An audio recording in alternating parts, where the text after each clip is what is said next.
The Aurora DSP Mr. Hector came out 3 years ago, and I made a video for it when it came out 3 years ago. So why am I making another video about it?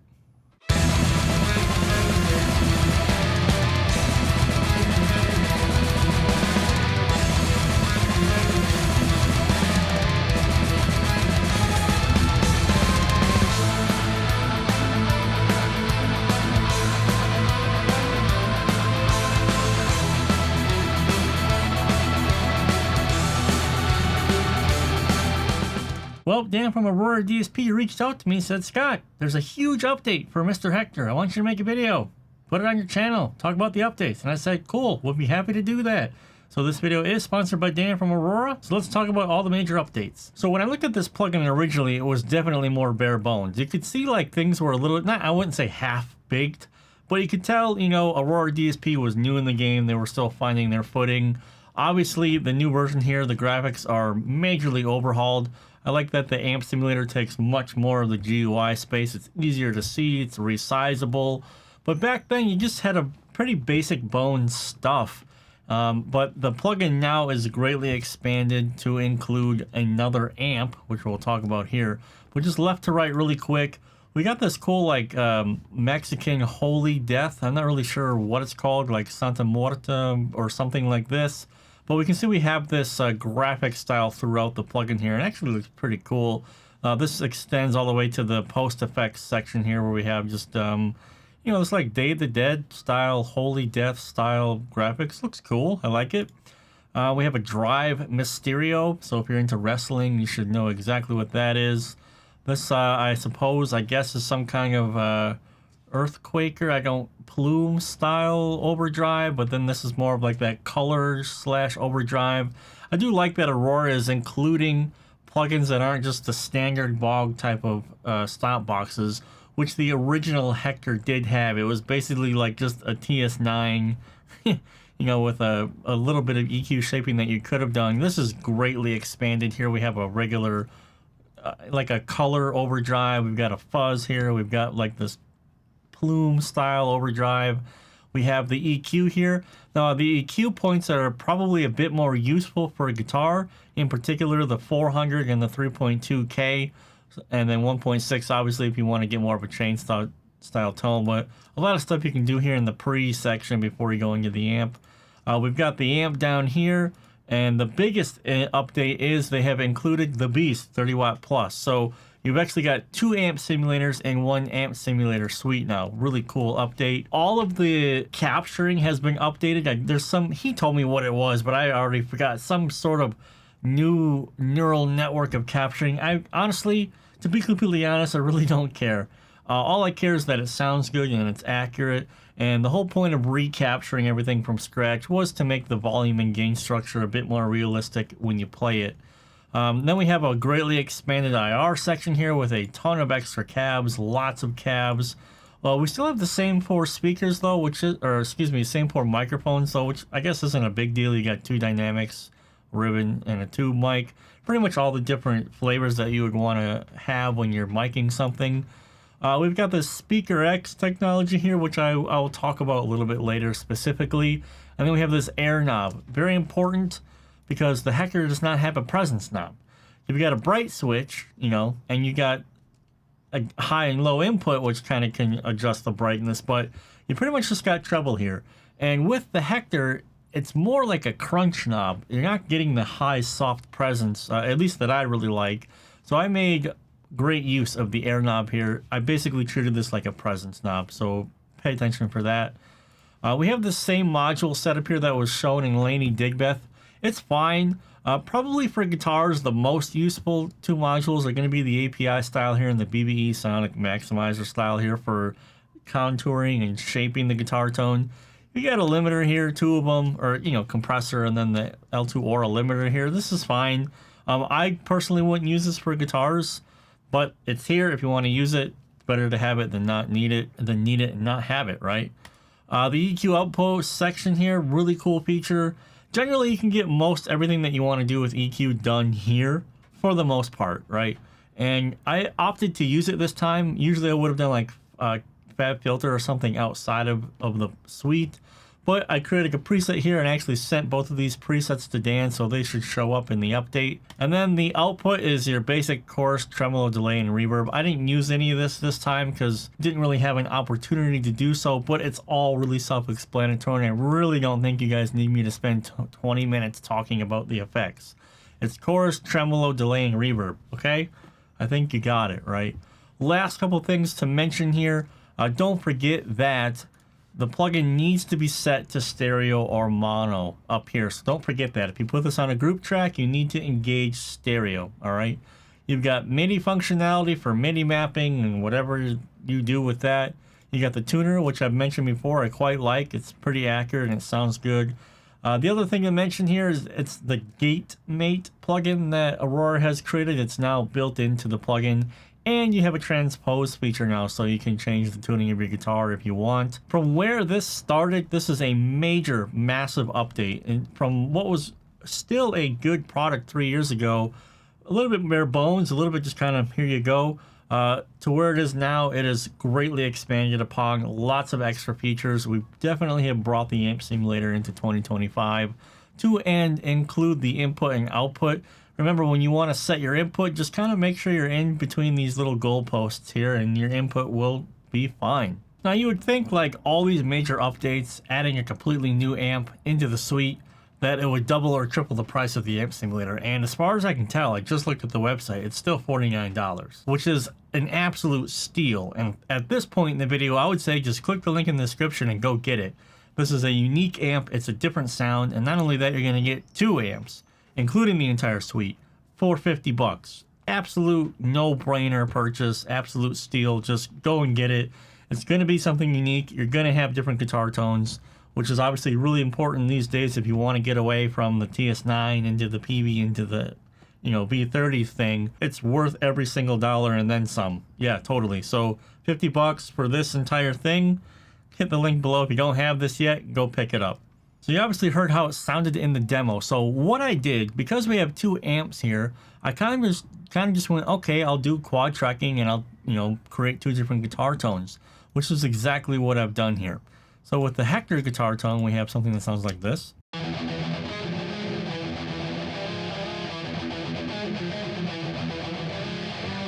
that's how the Hector tone sounds. It's a bit crunchy sounding, a bit, I don't want to say scooped.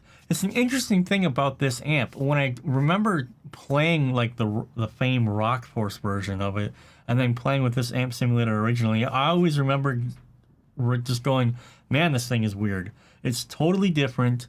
It's got more of a crunchy sound to it in the treble. The middle is a little bit different. Even though you only have a mid switch here and you can change the mid frequencies, it's still just an interesting mid-range character. It just sounds different.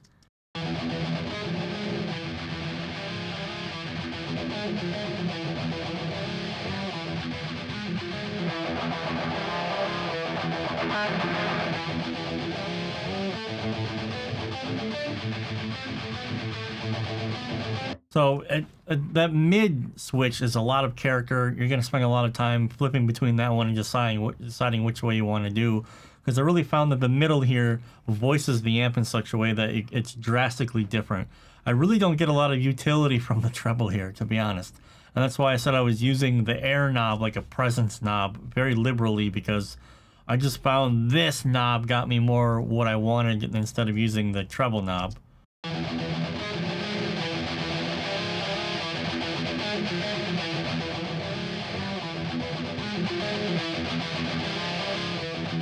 So it's fine, it does the work, but the treble is just decidedly more crunchy. It's generally not what I'm going for.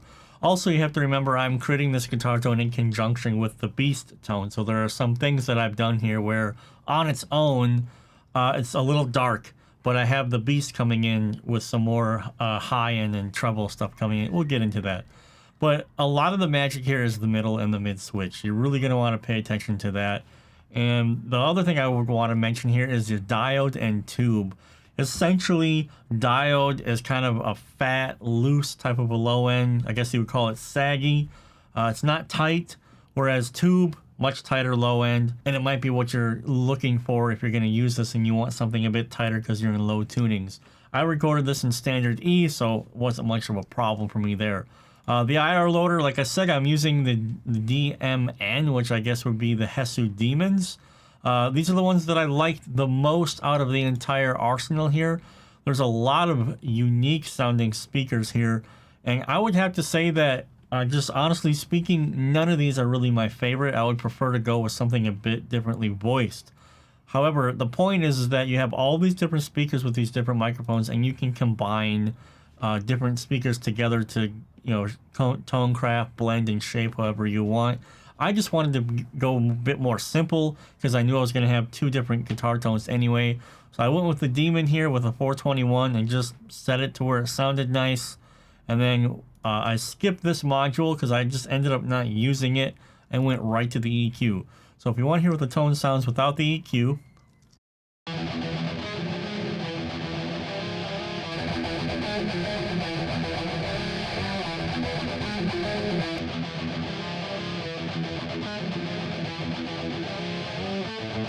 so I'm not hiding anything with the guitar tone with the EQ. The tone sounds great without the EQ enabled. It's just a bit more raw sounding, which might be what you're going for if you're doing, some sort of black metal or something like that. It's definitely more raw sounding, a lot of grit and gnarl and character. I mean, obviously I didn't do anything with the post effects section here, did nothing, all right? So this is the Hector guitar tone, and then we have the Beast guitar tone, which sounds like this.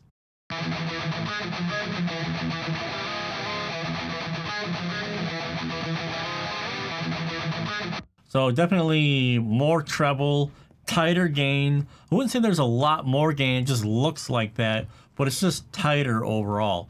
And the Beast is also its own interesting little plugin because if you notice here, we don't have a mid knob at all. We're just stuck with a mid switch button, which isn't the end of the world because once again, like the Hector, there's a lot of utility in it.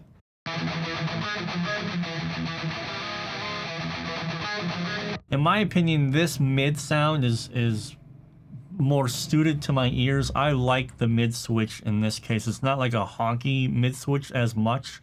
I found the Hector mid switch frequencies to be a bit more honky no matter if I turned it on or off. But this mid switch, to me, in my ears, I like it a lot more.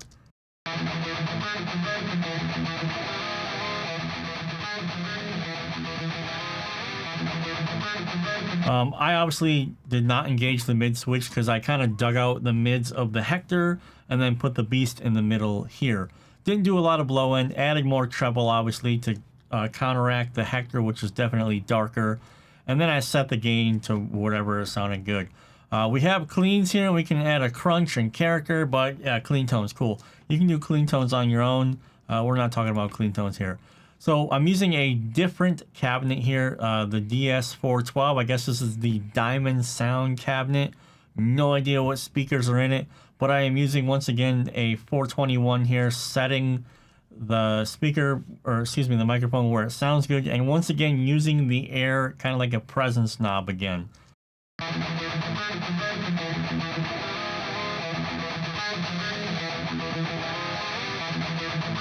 So you can really hear how it just functions like a presence knob, and I use that a lot.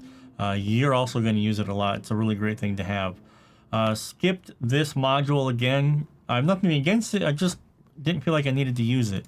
And then the EQ, much less EQ this time around. Here's what it sounds like without EQ.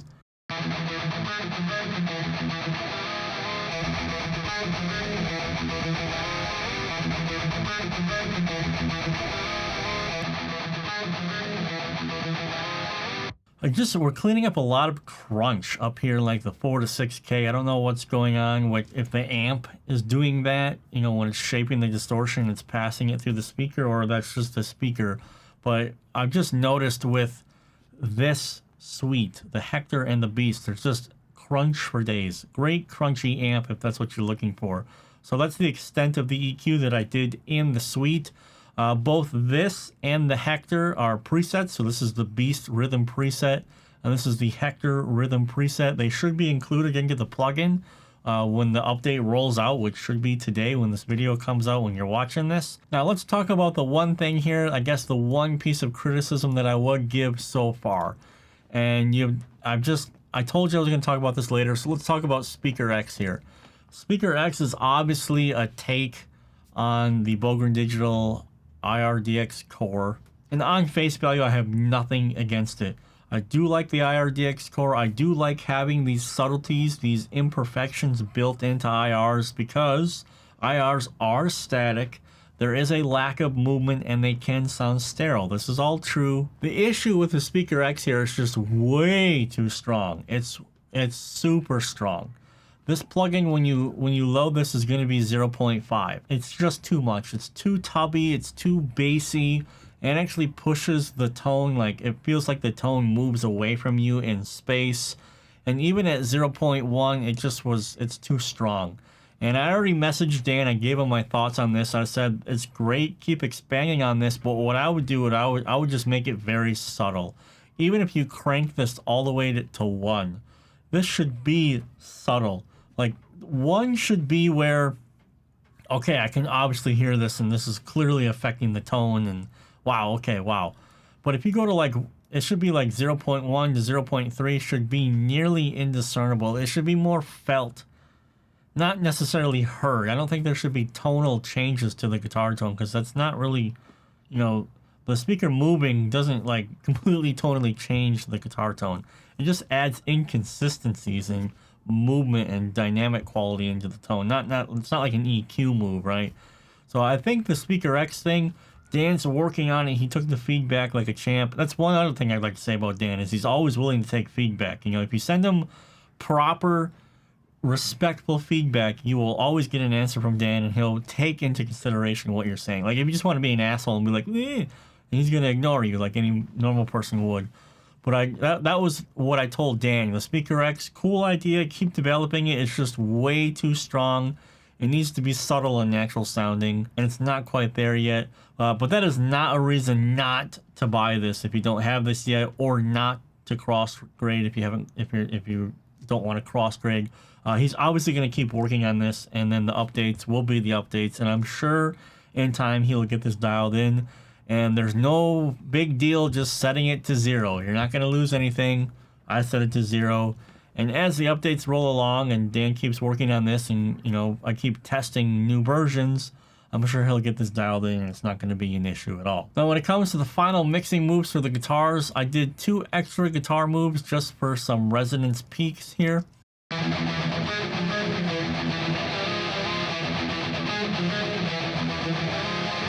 Just some milking this up there again, some washing this, kind of making the tone less defined. And again, that crunchiness keeps coming back.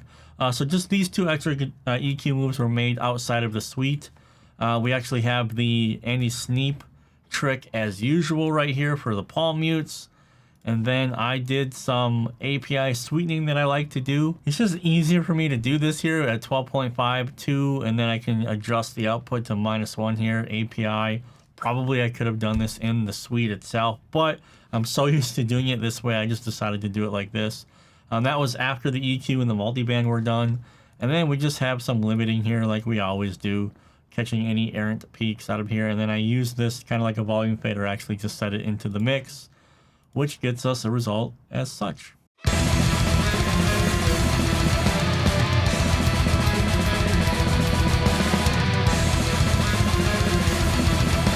I know you guys are going to ask, the bass is mammoth, and like I always do, I just either use the dangle preset or the grind preset, because Cola pretty much created the best presets that you're going to get out of this plugin. They're all cool, obviously, but I always reach for Cola's dangle or grind.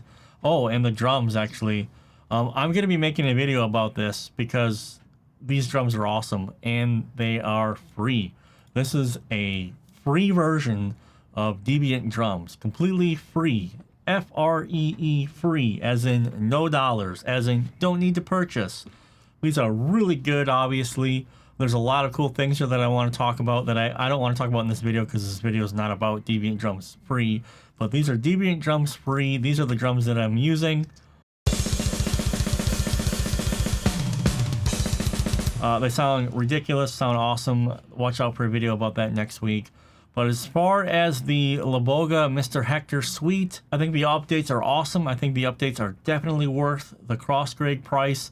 And if I'm understanding everything correctly, and this thing is only 49 bucks, that's a steal. Don't even think about it. Hit the link below and grab it because you're going to love it. It's different. It's unique. You're going to have different guitar tones, and that's going to go a long way in differentiating yourself in the day of all these PBs and double drop F and all these things like this. So that's going to do it for me. I hope you enjoyed the video. Links down below to everything that I talked about in the video, including everything that you can find on my website at Chernobyl Audio if you need help mixing, creating guitar tones, etc., etc. The links all below. So thanks for watching. Hope you enjoyed it. Have a good one.